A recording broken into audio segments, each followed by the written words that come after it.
guys, welcome back to Tampa Bay Diving. My name is Blake and I'm a recreational dive instructor, and today I'm about to knock off one of my bucket list dives and dive the Mark V suit. So stick around to the end because this is going to be an awesome experience and it's one you can do yourself.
Ladies and gents, welcome back to Tampa Bay Diving, and I'm so excited to bring this video to you guys today.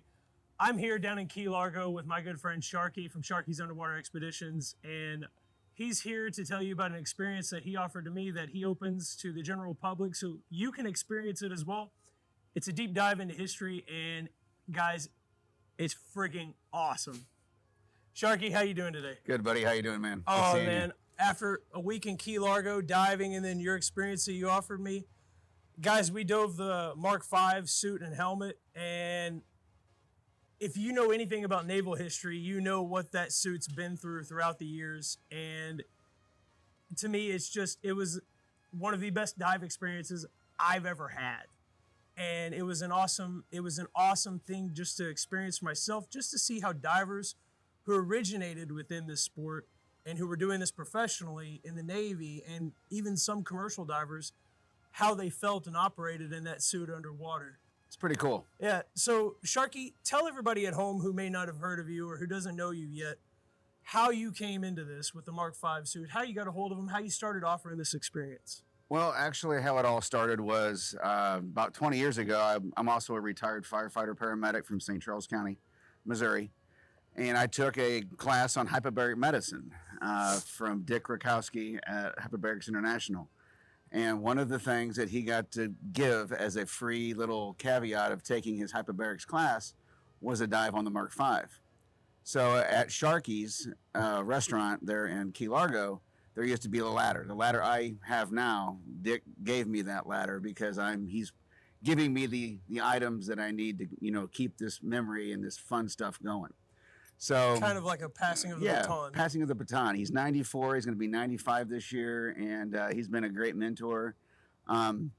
So my friend Les Burke and I, we were talking, and Les was a Navy diver, retired, and I have a lot of my other friends that are Navy divers. Yeah. And I just kind of put the feeler out there, and I'm like, in a roundabout kind of way, how are we going to get one of these? Yeah.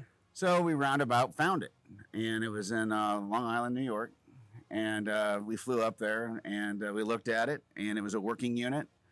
I purchased it and brought everything back, and we had the hat checked out by Desco in Milwaukee, Wisconsin. Mm-hmm. Christian gave us a thumbs up on it, and it's a 1943 Schrader World War II working Mark V. And so I got to splash it, and it makes me happy seeing that right there, that smile on your face. I don't know how many times I hear it on the comm box when I'm working comms. This is freaking awesome, or this is the coolest thing ever. And well, you know what? We can make that happen. That's not exactly what I said.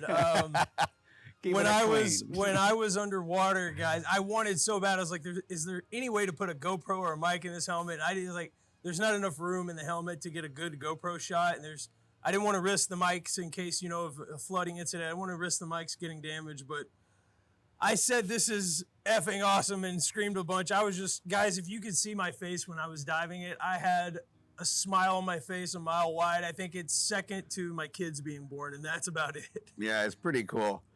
So after that, my wife and I, I'm also a board member with the History Diving Museum here in Isla Mirada, and that just gave me a bigger avenue for the antique vintage diving. Yeah. And we did 24 divers last year. And we're trying to get more and more, more people to see it, more people to actually touch it, and people that can go, that's on my bucket list. I want to make that come true. So we started Trident Surface Supply Diving as a caveat of Sharky's Underwater Expeditions, and it's all surface supply gas. And guys, like you said, surface supplied, so this is a unique experience. It's different than a lot of diving that we do.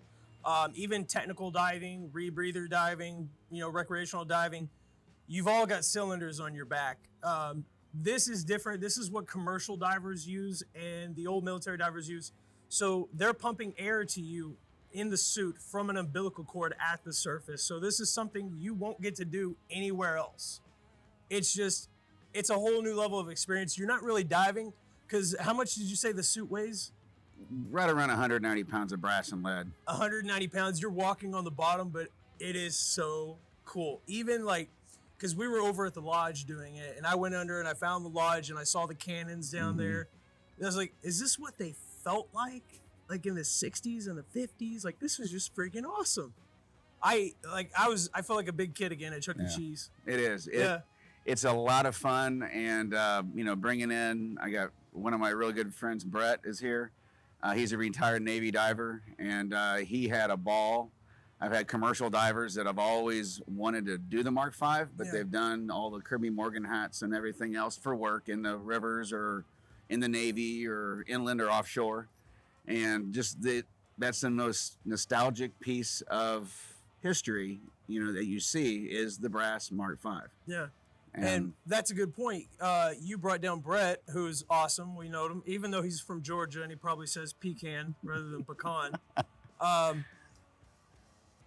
You don't have to worry about anything, guys. From a safety standpoint, Sharky takes safety as paramount. So when we were in, there was a diver in the water, and then you have, that's a key thing. He has experienced divers who have done this on shore with him as surface support. So it really takes all the worrying out of it. You can rest assured that you're in good hands. Yeah. And like anything in diving, I know with myself, safety is always the top priority, and I know with you guys as well. Apex. Yeah. Nothing comes above it. You mentioned Dick, and this is one of the things that I'm blessed to do here in Florida. And in diving, I've managed to meet a lot of different divers, a lot of different people. I never got to meet Sir Jacques Cousteau, but Dick is right up there. Mm-hmm.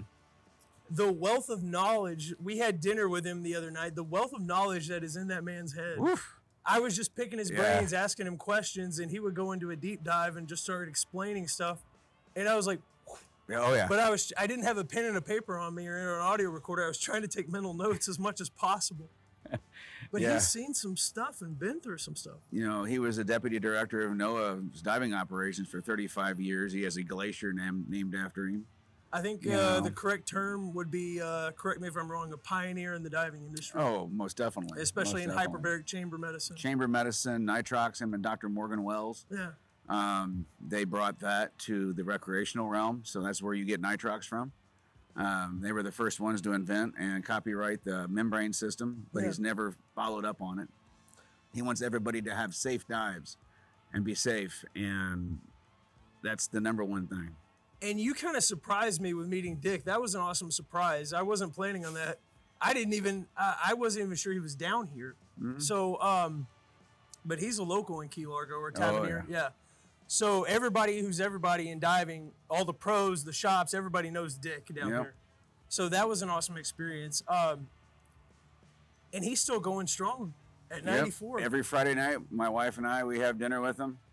And we've kind of adopted him as a grandpa. It's a lot of fun. We get to hang out with him, and he'll doodle on the little napkins, formulas.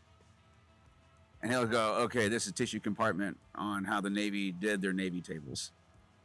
Yeah. And he'll go into a brief class, and it's just amazing what that man knows and has written. He turns 95, and he's getting the NAUI award this year at DEMA. Nice. So he's asked us to be there to help him accept it. So I'm gonna be there. I want to be there when he gets that, because we'll be at DEMA this year filming. So I want to get that on. I want to get some video of that. Yeah, because definitely that's a good award. And one of the funny things he said was, he goes, they're going to want me to dress up like a little penguin. He goes, I'm about the size of an emperor penguin, so I have to put the penguin suit on. I haven't had my tux on since our last Explorers Club annual dinner, so, yeah. That's another thing, another accolade of yours, Explorers Club. Not many people are in that, especially divers. And people may not have heard of that. Tell everybody at home what the Explorer Club is. The Explorers Club are the first. I've had the pleasure to meet Buzz Aldrin. It was Apollo 11. I never got the chance to meet Neil Armstrong. Had brunch with John Glenn when he was still alive and his wife in New York. Don Walsh, first to go to the Marianas Trench. He introduced me to James Cameron, and after James Cameron did the Marianas Trench. So it's been, and Sylvia Earle, God love her, she's amazing. I always have a nice big hug for her whenever I see her, because her pioneer as a female in biology and environmental science, and just all the ocean that she wants to protect is just amazing. And then I just wrote some articles and got in as a fellow with the Royal Geological Society out of England. Nice. So yeah, it's a small group, but it's all exploration. Yeah. And so tell everybody at home, at your business, Sharky's Underwater Expeditions, what you offer to the public besides the Mark V diving, which we know is the best. Yeah. We do rebreather, inspiration, AP diving out of England, and silent diving out of Florida here. So we do rebreather training up to tech, mixed gas. We also do just your custom open water classes, everything from open water all the way up to dive master. I'm not a course director, but I have been teaching for 35 years with PADI, SSI, NAUI, INTD, TDI, and so a few under my belt. But I enjoy teaching, and I enjoy bringing that safety and the smiles to people. We're here to make memories, not nightmares. And, well, you've definitely done that with me this week. I'm never going to forget that. And your diver in the water with me was kind enough to take my GoPro unit, my camera unit, and get some footage of it. And we're going to put that up here as well. But you kind of just do everything, which is amazing. Like from beginner to experienced rebreather, which is, it's not easy to find an instructor who has that wide range. Very difficult, very difficult. I was trained by the guys that wrote the books. Dan Crowell, Brett Gillum. R.I.P. Yeah, Brett, he was a great guy. He had passed away a couple years ago. Dan Crowell still offers through Surface Applied Diving. He teaches a lot of your ERDI courses. So we're going to try to offer that along with the Surface Applied courses here in the Keys. Maybe you can back me up on something, because Brett, you mentioned Brett, who's the founder of TDI, SDI, Diving International. I'm an SDI instructor. Now, I did a video a while back, and in I kind of said the truth about PADI and covered other dive agencies as well who offer certifications that divers may not need, and it's maybe they may spend their money, on other training and certifications. And then I also repeatedly on this channel, I tell everybody, don't worry about the agency. The agency does not matter. It's all about the instructor that works best for you. And so, for example, you're a PADI instructor. I'm an SDI instructor. Obviously, you have more wealth of knowledge and you have more experience. So just kind of give everybody, would you agree with that? Find the instructor, not the agency.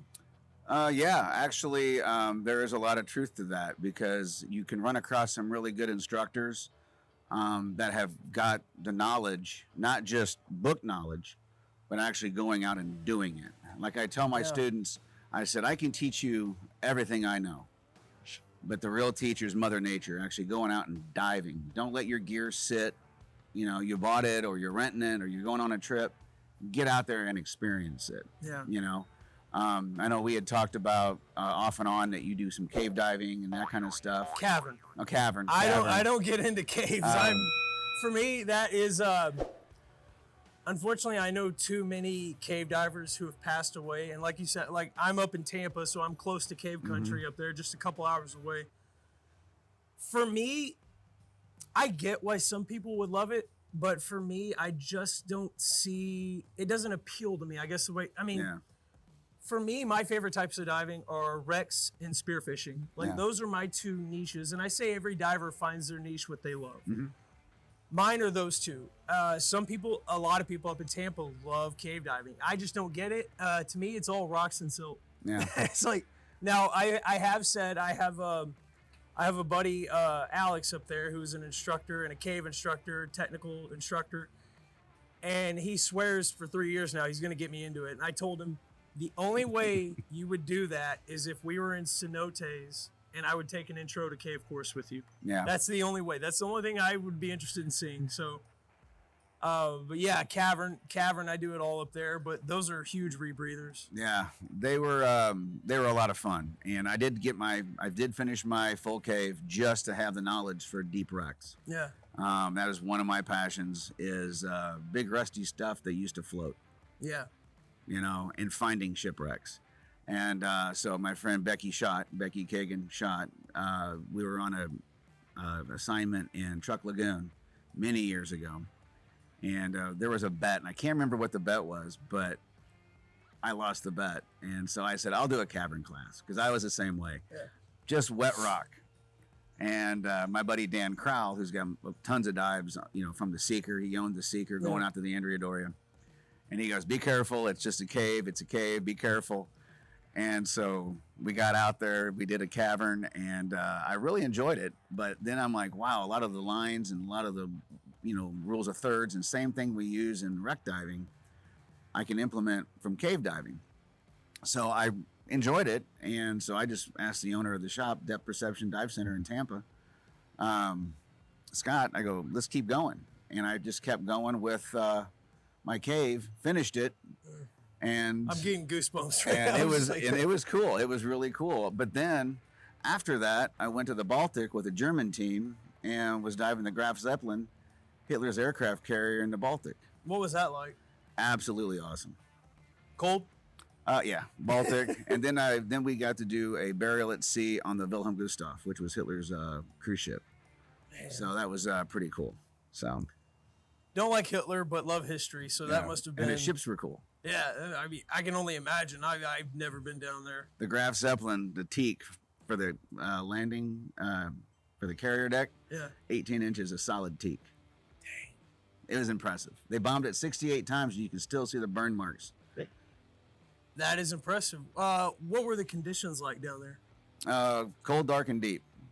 Any current? No current. No current. It was an 8-hour steam from Władysławowo, Poland. I probably pronounced that wrong, but pretty darn close. We got out there. It was 8 hours one way. We did have a destroyer come out and check on us, and just to make sure, because we had to have a permit. And then we did our dive, and then we came up. The first 10 meters was nothing but silt, because you have all the countries, all the runoff goes into the Baltic. And I'm like, well, I'm from Missouri, Midwest. I'm thinking I can dive this in the Midwest. The visibility is horrible. But once you punch through that layer, it was like a cave dive. It was gin clear, but jet black. Yeah, it's kind of similar. It sounds similar to what we have up there. So like at the grottos and everything, like Hudson Grotto, once you get below the layer of silt, you shine a light, it's dark. But once you shine that light, it's just, you can see forever. Oh, yeah. Yeah. Yeah, Graal Marine, they had on one of our other expeditions, flag expeditions to the Baltic, to the Mediterranean off Malta. They gave us all, the team, a light.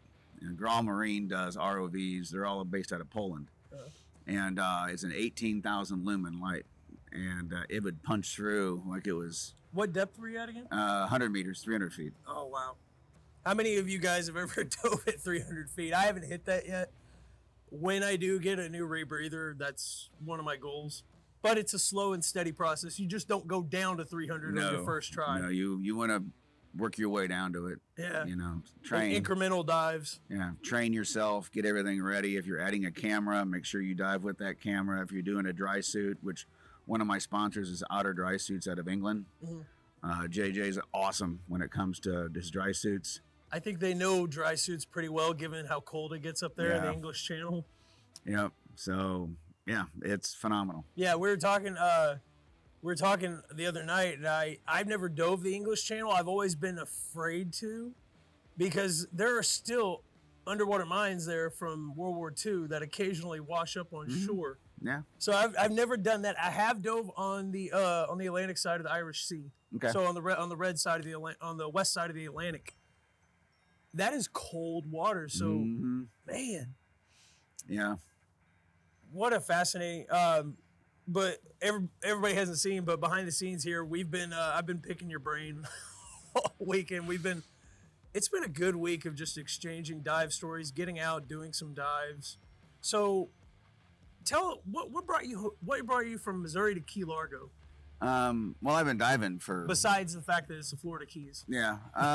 Well, I've been diving, my wife and I, for 30 plus years, you know, teaching and everything, and doing stuff for TV, you know, and that kind of thing with, you know, original productions with Bering Sea Gold Under the Ice and all that kind of thing.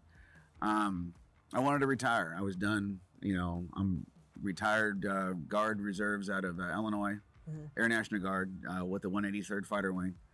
And so I had 4 deployments with them, saw enough over there in the desert.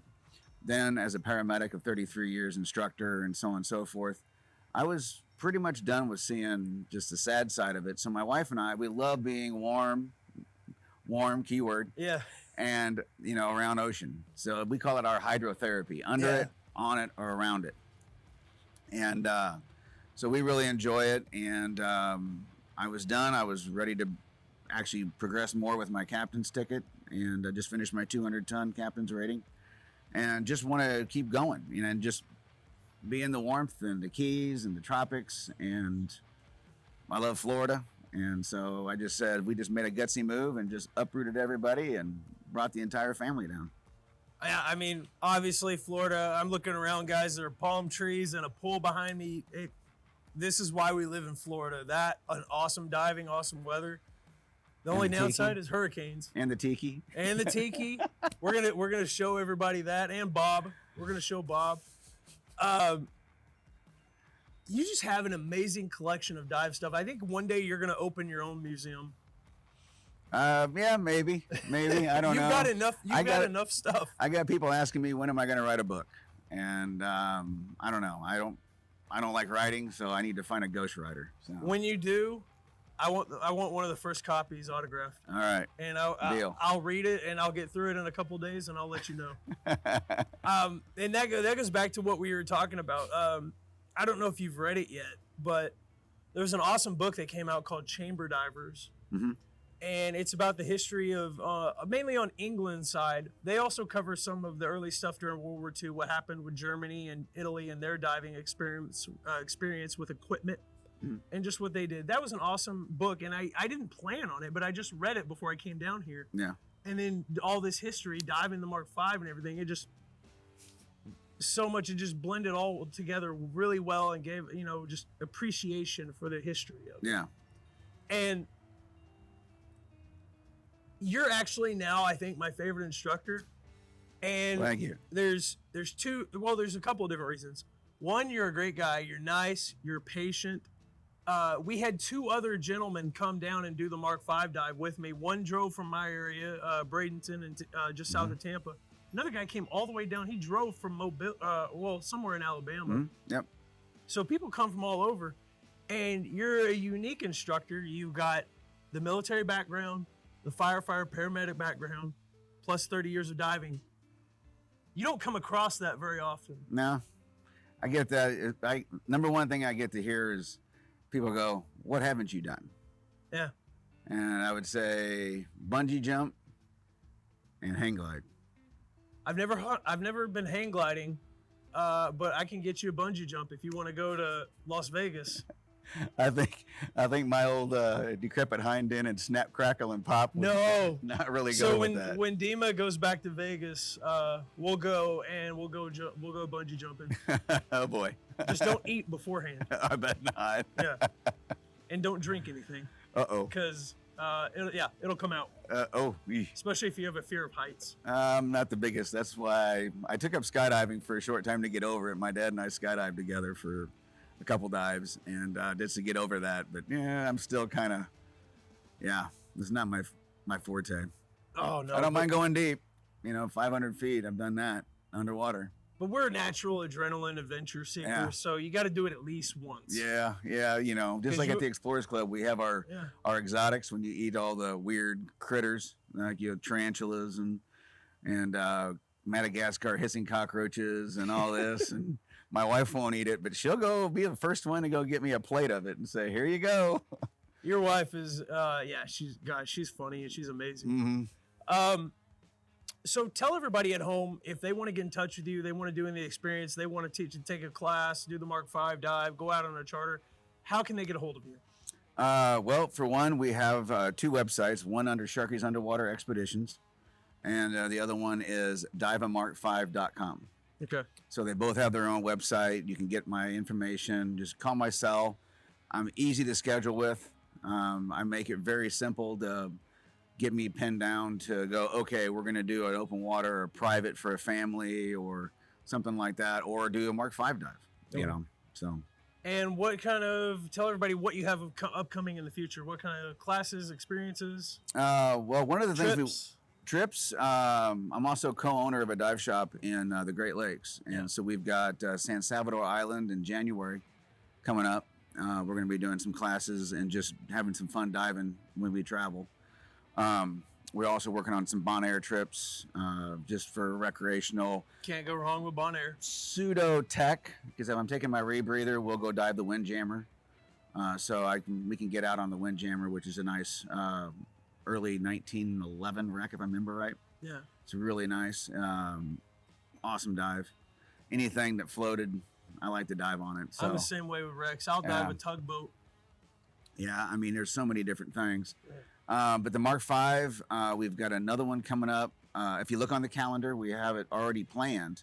But if I have a group of people that want to have it on a different day, we can always move the day around. That's easy. I'm very flexible when it comes to that. Everything is up at Jules Undersea Lodge, except for obviously the hats. They're here at my house. But yeah, I'm easy to get a hold of. We plan whatever classes you want to do. I just had one of the guys that was from the Mark V wants me to do his rescue class. Nice. And because I'm going to put him in a situation where it's actual rescue, from water rescue, from a diving standpoint, and the actual medical side of it. Well, if you need a victim or a dive master, you let me know. I will probably let you know because he's coming from your area. Yeah. The gentleman from Bradenton? Yeah. Another firefighter. Yep, another firefighter. Yep. Yeah. I'm always, rescue's my favorite class. I as an independent instructor, I don't get to do it that often. Yeah. So whenever the shops in Tampa are always teaching, I'm like, hey, I'll be the victim. Yep. I'm an independent too, but we work on the private side. We've been working with some yachts out of Lauderdale and different things. Well, I know if the seas calm down, it's been a little rough. We've had some big swells the last couple of days, but we've still been out diving. I've seen some divers get seasick hanging over the boat. Yeah. But if they calm down, I know we're going to get out and do some more diving, guys. The only thing left you and I need to schedule in the future besides that rescue class, the SS United States. Mm-hmm. It's coming. It's in Mobile right now. Yes, They're sir. scrubbing it. It's slated to be sunk sometime in 2026. They don't have a date just yet. But that's going to be the largest artificial reef in the world, and it's going to surpass the Oriskany. Yep. Which is going to be huge. So you and I are going to have to get up there and spend a week in Destin and get out there and do that dive. Don't tease me with a good time. Yeah. Hopefully the city will let me be out there and we'll get some shots of that when they sink it. I'm working on that because I was actually in Pensacola when they sunk the Oriskany. Okay. And I got to see it on the boat. Now, the cameras weren't great back then. There were no iPhone cameras. This is back in 05, Yes. 06. If I'm remembering correctly. I was in the desert. That was my third tour. I was watching it online. Well, best I could online. I was at Corey High in Pensacola. Nice. So, nice.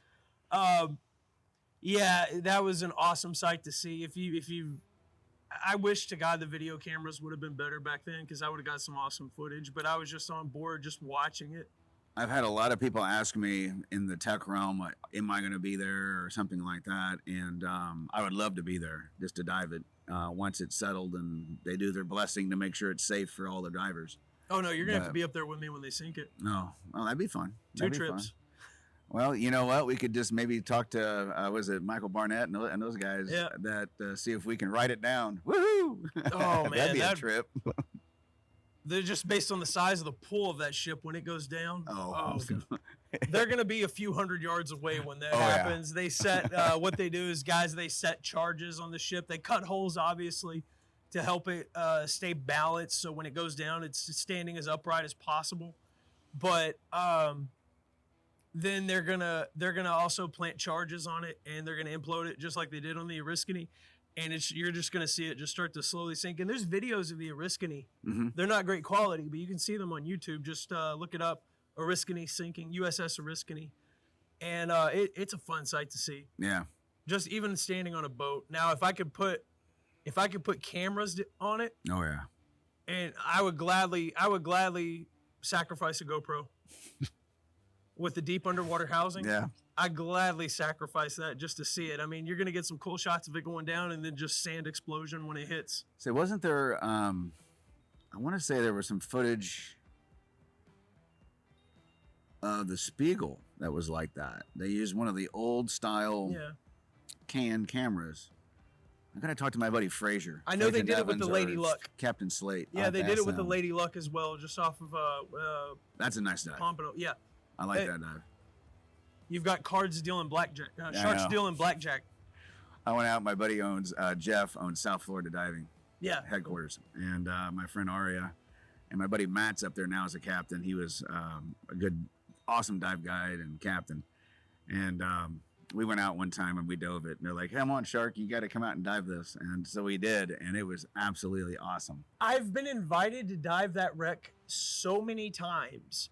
And I just kept, one thing led to another. I just couldn't make it down, whether it was a scheduling conflict or a personal conflict. I just couldn't make it down. And I finally did it, and I made a video on it. And I was like, I regret not diving this sooner, because it would have been fun to see without all the coral growth on it. Yeah. But it's still beautiful these days, and you can still make out everything. You got giant dice on there. Yeah. That's one of the areas I like to do a lot of my rebreather training. Yeah, well, it's if people haven't dove it before, it's got a huge cut open area, so you can controlling your buoyancy, you can literally hover horizontally, breathe out, and just go straight down into the bottom of the ship, and it's wide open. Yeah. So you can practice skills, everything. You can run line. Yeah. It's a great wreck to just dive. Yeah. I'd do it all over again. Yeah, I probably would never get tired of it. And there's giant Goliaths on there. Yeah, there's a lot of life. I saw my first Mola Mola. Nice. Out there, and it was really cool. We saw Hammerhead. Oh, very cool. Hammerhead and a ton of Goliaths there hanging off the bow. Nice. Just waiting to see if anybody was going to fish. Waiting for dinner bell. Yeah. All right, Sharky, so you want to say goodbye to everybody? Yeah. Cheers, guys, and plan your dive, dive your plan. See you later, guys. Sharky, cheers. Let's go diving. Cheers, man. Later.